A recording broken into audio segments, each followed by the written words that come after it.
তো গাইস, আমি ভিডিওটা তো আর শেয়ার করতে পারিনি, তো কী করেছি। তো এই বাবা যে বসে আছে, এই বাবারই মন্দির এটা, আর অনেক শিষ্য আছে এই বাবার, তো অনেক জায়গায়। তো এই দেখো, আমরা নিচে এসে বাবার মন্দিরে একটু দর্শন করলাম। তারপর এই দেখো, এখানে কি সুন্দর শ্রীকৃষ্ণ গরুর মধ্যে বসে আছে, আর একটা নিচে গরু আছে। আমি তো ভেবেছিলাম এটা রিয়েল গরু, নিচে একটা দেখা যাচ্ছিল।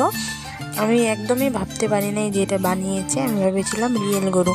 তো এই দেখো, তারপরে একদম বৃন্দাবন টাইপের একটা মন্দির।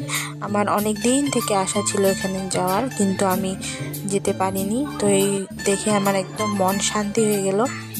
একদম বাইরে যেমন হয় মন্দিরগুলো, একদম খুব সুন্দর বানিয়েছে মন্দিরগুলো। সবাই গিয়েছে, আমি এই যে এত বছরে ফার্স্ট গেলাম, অনেক আমার ভালো লেগেছে। তো মন্দিরটা আমরা চারপাশ ঘুরলাম, এখানেও আমরা প্রণামী দিলাম, চন্নামিতে দিল, খেলাম, ফটা দিলাম।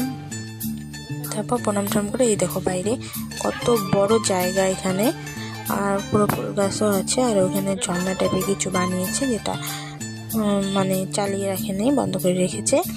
আর এখানে একটা বড় একটা ঘর মতো আছে, তো ওটার ভিতরে হচ্ছে ওই যে কিছু মানে মন্দিরের কিছু জিনিস বিক্রি করে।